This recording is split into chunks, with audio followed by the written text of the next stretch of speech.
Maya's fingers froze on the doorknob. The church was quiet except for the muffled voices inside the groom's room. Freddie was supposed to be getting ready, nervous, smiling, waiting for her. But the whispers slipping through the door didn't sound like a man excited for his wedding. A woman's voice answered him, low and urgent. Maya's stomach dropped. Who was in there with him? She leaned closer, her heart pounding. The words were too soft to make out, but the tone was clear. This wasn't a last-minute pep talk. This was a secret. Outside, the wedding guests laughed, the violins played, and her white dress gleamed under the chapel lights. But all Maya could hear was the voice she didn't recognize, and the way Freddie answered.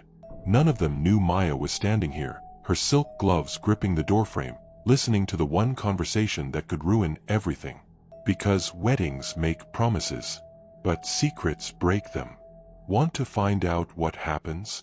Follow along, you won't believe what comes next. Where are you watching from? Drop a love emoji if you're Team Maya, or a pouting face if you think Freddie's hiding more. New twists drop daily, don't miss it. Maya Johnson, 37, spent her days in the maternity ward of Mercy General Hospital as a perinatal counselor. She guided expectant mothers through their fears with a calm voice and steady hands, teaching breathing techniques and breastfeeding basics. It was ironic work for a woman who'd lost custody of her own child. The custody battle had ended 2 years ago with Judge Reynolds' gavel strike and Carter's triumphant smirk. Unfit mother, the court had declared, handing 8-year-old Zoe to her ex-husband.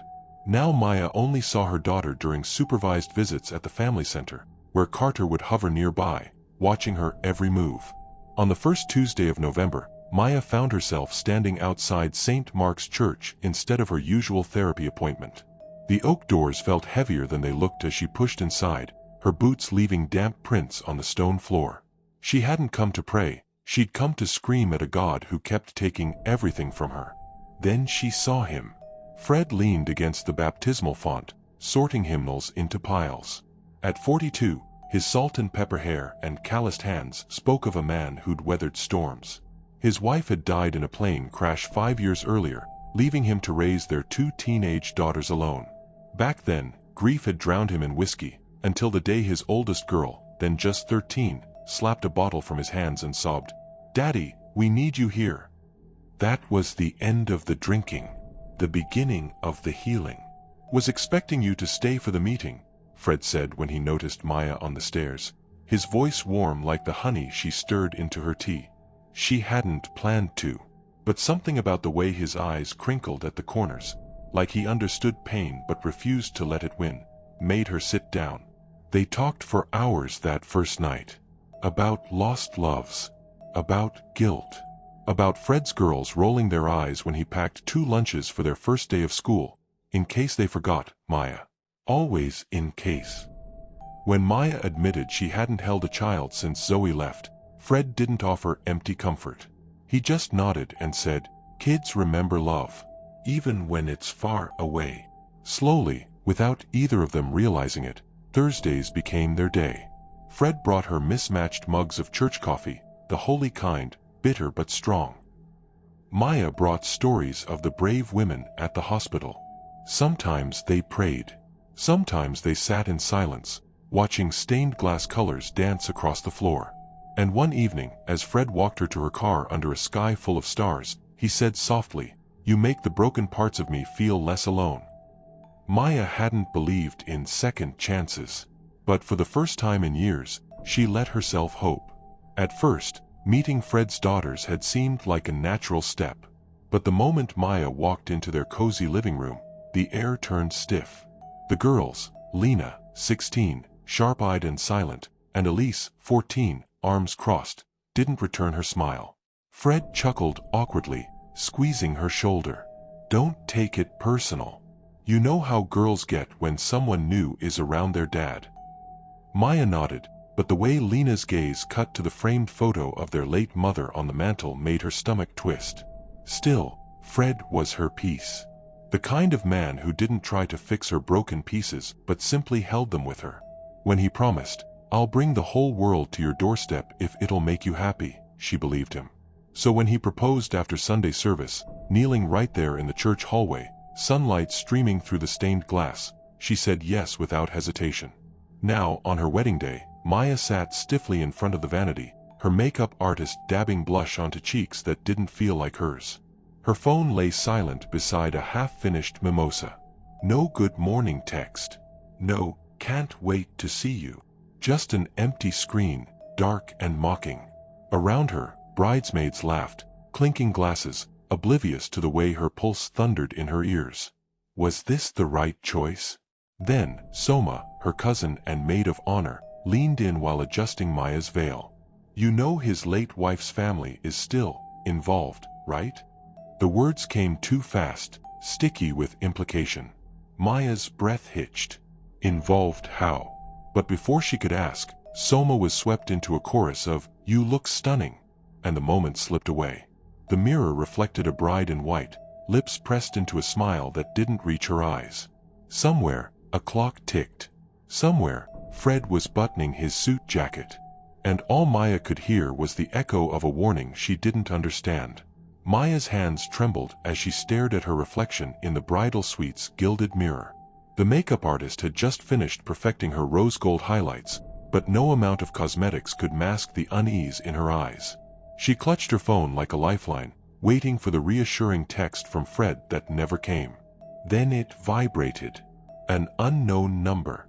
He is not who you think he is. The phone slipped from her fingers, clattering against the hardwood floor. Around her, the bridesmaids continued laughing, oblivious as Maya's world tilted on its axis. She bent to retrieve it, her breath coming too fast, the corset of her wedding dress suddenly suffocating. Before she could process the message, Soma burst into the room, her usually composed face tight with concern. "Maya," she said in a hushed tone, pulling her aside near the window. "You need to know, Fred's downstairs talking to some woman. They looked intense. I've never seen him like that." Maya's throat went dry. The anonymous warning. The missing texts. Now this. Her thoughts swirled. Was this just pre-wedding nerves, or something far worse? "I need to talk to him," she heard herself say, the words distant. She had to see his face. Maya smoothed her trembling hands over the satin of her wedding dress as she approached Fred's dressing room door. She just needed to see him, to ask if everything was okay, to hear his voice say it was all just nerves and misunderstandings. That's all this was. Had to be. Her heels sank slightly into the plush chapel carpet with each step. The scent of lilies from her bouquet mixed with the faint aroma of Fred's cologne lingering in the hallway. She could hear muffled voices inside, Fred's deep tone, then a woman's sharper response. Probably just the wedding coordinator going over last-minute details. Maya raised her hand to knock, Fred's voice, low and strained. "I told you, not here." A pause. The rustle of fabric. The cadence of their conversation sent an icy tremor down Maya's spine. Not the easy rhythm of last-minute wedding coordination, but something tense. Something private. Maya stood paralyzed outside the door, her palm hovering just inches from the wood. One part of her screamed to throw it open, to catch them in whatever lie was unraveling behind it. The other, colder voice urged caution. Listen. Learn. Then decide. Fred's voice slipped through the gap in the doorway, honey-smooth but strained. "I promise you, once this is over, I'm coming back for you. This is just something I have to finish." A woman's quiet murmur, too low to decipher. Then Fred again, "You know you're the only one I love." The words hit Maya like a physical blow. Her chest constricted, air trapped beneath her ribs as if her lungs had forgotten how to expand. The velvet box in her hand, the one holding her father's cufflinks, the one she'd saved for a man worthy of them, suddenly weighed 1,000 pounds. She didn't realize she was moving until her heels clicked against the chapel's back staircase, her body carrying her away on pure instinct. The exit door groaned as she pushed through it, the sudden sunlight blinding. The guest lounge behind the church was empty, thank God. Maya collapsed onto a worn velvet settee, her dress puffing around her like deflated clouds. She pressed a hand to her sternum, willing her heart to slow its frantic hammering. No tears came. Just a hollow, ringing silence where certainty had been minutes before. Somewhere beyond the closed door, the organist began playing the prelude. The wedding was starting, and Maya sat motionless, staring at her untouched reflection in the lounge's gilded mirror, a bride who no longer recognized the woman in white. Maya's fingers trembled as she pulled out her phone, the screen blurring through her unshed tears. She scrolled past the dozens of missed calls from the wedding party, past Kiera's frantic texts, until she found Cassandra's name, the woman who'd been more of a mother to her than her own in those dark years after the custody battle.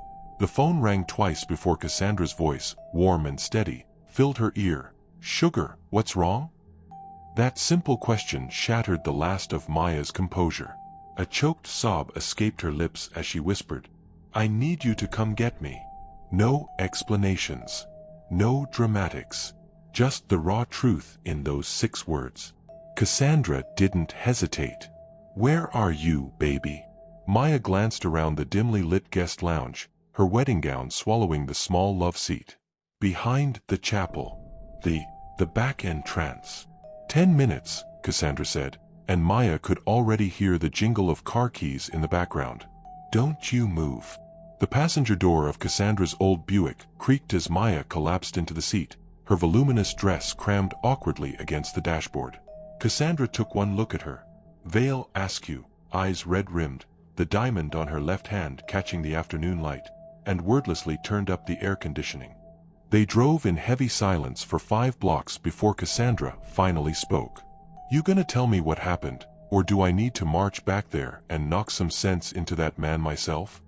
Maya turned her face toward the window, watching the chapel's steeple disappear behind the trees. The tears came then, hot and silent, streaking through her carefully applied makeup. Cassandra reached over and squeezed her knee, the gesture saying everything her voice didn't. "I'm here. However this ends." Now, curled on Cassandra's overstuffed couch with a quilt pulled tight around her shoulders, Maya stared blankly at the muted television. Some sitcom played, the laugh track a cruel contrast to the storm in her chest. Cassandra set a mug of chamomile tea on the coffee table, the steam curling toward the ceiling. "You don't have to talk," she said, settling into her rocking chair with a groan. "But when you're ready, I got 2 ears and a wooden spoon that'll teach that boy some manners." Maya almost smiled. Almost. Outside, crickets began their evening song. Somewhere in the distance, a car honked. Normal sounds for a day that had been anything but. And in the quiet, Maya finally whispered the words she'd been too afraid to admit even to herself. "I think I knew. I just didn't want to believe it." Cassandra's rocking chair stilled. "The heart always knows, sugar. Always." Maya stared at the wedding gown hanging in Cassandra's spare room, its white fabric glowing faintly in the dim light. Weeks had passed since she ran, weeks of silence, of Fred's desperate calls begging to know why she left. "We need to talk, Maya." What changed? He didn't know she had heard everything. Cassandra, with her sharp eyes and old woman wisdom, had hired a private investigator. "Let's see what that man's really hiding," she'd said. Now, the investigator's envelope sat heavy in Maya's hands. She took a slow sip of whiskey, the burn in her throat steadying her nerves, before pulling out the papers inside. There it was, the proof. Maya's fingers trembled as she pulled the documents from the envelope, the whiskey glass sweating in her other hand. The investigator's report was clear. Lena Carter, former church financial secretary, left abruptly 5 months ago. Reason: pregnancy. The dates lined up perfectly. The payments Fred had been making, first for medical expenses, then for rent, then regular deposits labeled support. All to Lena. Cassandra sucked her teeth loudly. "Church girl got pregnant and they threw her out like yesterday's trash," she muttered, shaking her head. Maya's vision blurred as she kept reading. The church elders knew. Of course they knew. They'd pressured Lena to leave rather than cause scandal. Fred's parents had refused to let him marry her. Too much shame. Too much gossip. Yet these same elders had laid hands on her and Fred, praying blessings over their engagement. The same pastor who counseled Lena to seek repentance elsewhere had smiled beatifically at their wedding rehearsal. The whiskey turned to acid in Maya's throat. All those times Fred canceled dates for pastoral emergencies. All those secret phone calls. The way he'd always been so careful with his phone. Lena hadn't been some fling. She'd been someone the church trusted. Someone they discarded when she became inconvenient. And Fred. He'd just transferred his lies to a new woman. To Maya. Cassandra's wrinkled hand covered hers. "Baby girl," she said softly, "some men don't just break hearts. They break whole lives." Outside, a car door slammed. Maya didn't flinch. She already knew what she had to do. Maya sat on the edge of her bed, the weight of the day pressing down on her like a physical force. The room was dark, save for the dim glow of the streetlight outside her window. The silence was thick, broken only by the occasional shudder of her breath as she tried, and failed, to steady herself. Her mind replayed the voices that had haunted her for years. Unstable. Her ex-husband's smug declaration in court, the word that had cost her custody of her daughter. "Mama, when are you coming back?" Kiara's small voice over the phone, a reminder of the family she had lost. And now, Fred. Fred, who had swept into her life like a storm, promising peace. Fred, who had knelt in front of her with trembling hands and whispered, "Forever," like it was a prayer. Fred, who had been building a home with someone else the entire time. The pain burned through her chest, sharp and unrelenting. She wasn't angry about Lena. Not really. She was angry about the lies. The way he had looked her in the eyes and spun stories of devotion while his bank statements told a different truth. The way the church elders, men who had laid hands on them in blessing, had known and said nothing. Why? The question clawed at her, relentless. Why had they hidden it? Why had he done this? Maya stood abruptly, her bare feet cold against the floor. She couldn't drown in this anymore. She wouldn't. She didn't bother with makeup, didn't smooth her hair or dress for an audience. The nightgown she wore was simple, the fabric soft against her skin, a stark contrast to the steel in her spine as she faced the camera. The light from the window cast long shadows across her face, but her voice didn't waver. Maya took a deep breath as she faced the camera, her hands steady but her heart pounding. This wasn't just about Fred anymore. This was about reclaiming every piece of herself that had been torn away. "Frederick," she began, his full name heavy on her tongue. "You looked me in the eyes and promised forever while your bank statements told another woman, 'I'll take care of you.' You stood beside me at prayer meetings while your phone buzzed with messages you swore were just church business." Her voice grew stronger as she continued. "To the elders who laid hands on us, who knew his history and blessed our union anyway, your silence makes you accomplices. You watched me plan a future with a man you knew was living a lie, and you said nothing because his tithes mattered more than my heart." Then came the real vows, not the romantic promises she'd written for their wedding day, but the sacred commitments she was making to herself and to Zoe. "I vow to never again shrink myself to fit into a man's lies. I will take up space, speak my truth, and trust my instincts, even when the whole world tries to tell me I'm wrong." She touched the simple gold chain around her neck, the one with Zoe's tiny birthstone. "I vow to show my daughter what real strength looks like. Not by never falling, but by always getting back up. Not by pretending to be perfect, but by having the courage to walk away from what isn't." The words flowed now, each one a liberation. "I vow to stop apologizing for wanting more. More honesty, more respect, more real love. The kind that doesn't hide in shadows or require explanations."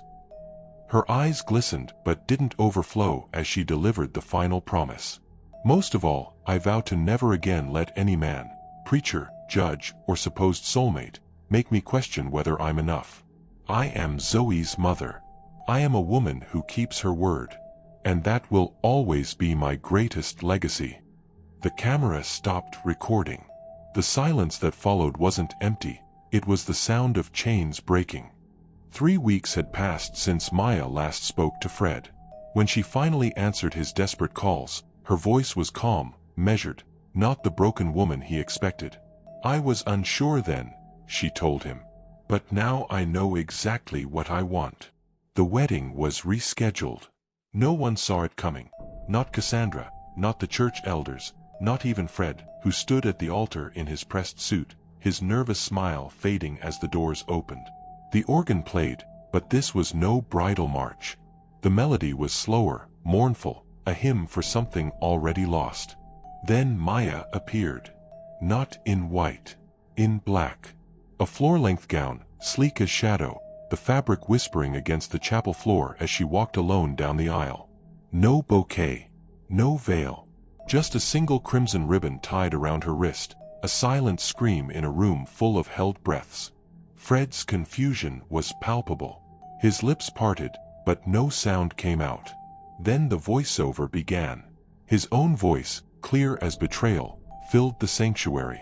"Lena, just wait. Once this wedding is over, I'll fix everything. You know you're the only one I want. This is just for show." Recorded in a dim corner booth at a diner outside town. The clink of silverware.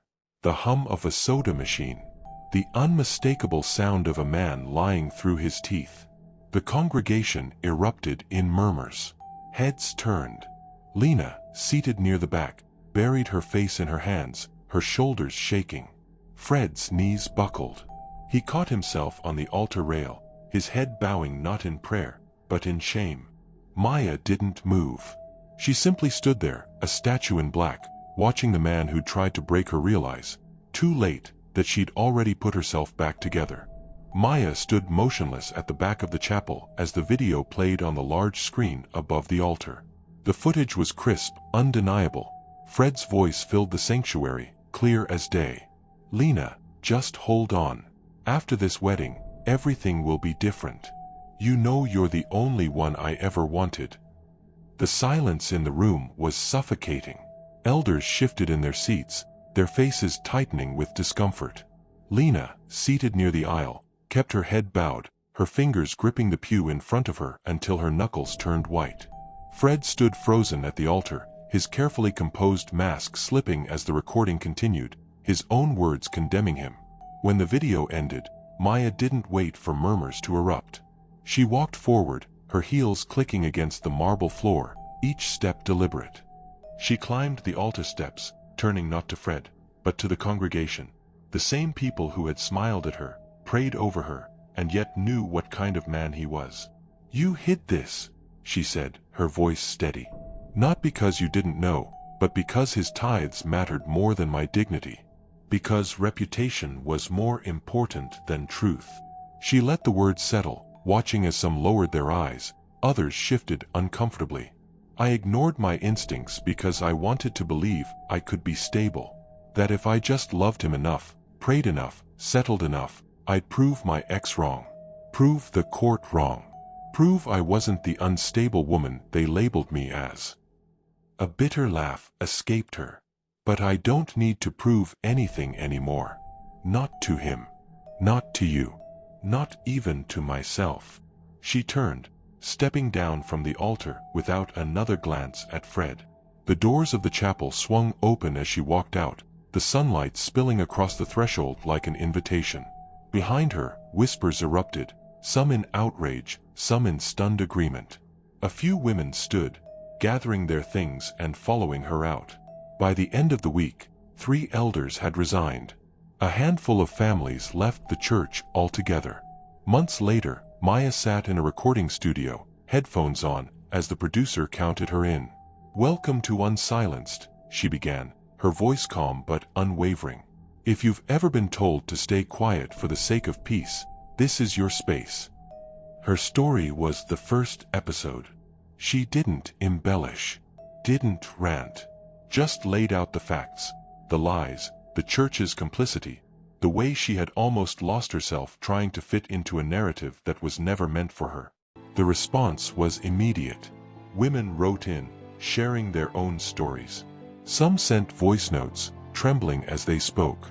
Others wrote letters, pages long, about the times they had been pressured to stay silent. Then came the protests. A group of women gathered outside the courthouse where Maya had once lost custody of Zoe, demanding the case be revisited. News outlets picked it up. Legal advocates got involved. Maya never set out to be a voice for anyone but herself. But when the world handed her a platform, she used it, not for revenge, but for the women who came after her. Fred disappeared from town shortly after. The church issued a vague statement about moral realignment. Maya sat on the porch swing with Zoe, the evening air warm and sweet with the scent of blooming jasmine. Her daughter leaned against her, flipping through a book, when the sound of gravel crunching under tires made them both look up. Fred's car rolled to a stop in the driveway. Lena stepped out first, her hands clasped tightly in front of her. Fred followed, his shoulders hunched, the confidence he once carried now absent. Maya didn't stand, didn't speak, just waited. Fred cleared his throat. "Maya, we came to apologize." Lena's voice was softer, laced with regret. "We never meant to hurt you." Maya studied them, the way Fred's gaze flickered to Lena, the way Lena's fingers twisted the hem of her shirt. Love was there, yes. But so was cowardice. "You loved her," Maya said, not as a question but a fact. "But your parents didn't approve, so you thought you could have both, her in secret, me as your cover." Fred's jaw tightened. "I thought I could make it work. Keep everyone happy. Except me," Maya replied. "Except the woman you promised forever to while your heart belonged to someone else." Zoe shifted beside her, sensing the tension. Maya placed a reassuring hand on her daughter's knee. "Love isn't just about what you feel," she said, her voice steady. "It's about what you do. And when you drag someone into your mess to clean it up for you, that isn't love. That's selfishness." Fred opened his mouth, but no words came. Lena looked down, tears glistening. "You're right. We were wrong." Maya exhaled slowly. "I hope you both learn from this. Love shouldn't require someone else's destruction to survive." She stood then, guiding Zoe inside. At the door, she paused. "Don't come back here. Make your peace somewhere else." The screen door clicked shut behind her. Love that demands lies isn't love, it's fear wearing a mask. True courage isn't in hiding, but in choosing honesty, even when it's hard. Question for you. Have you ever stayed silent to keep the peace? What did it cost you? Subscribe for more stories. If this resonated with you, join our community, because some lessons shouldn't be learned alone.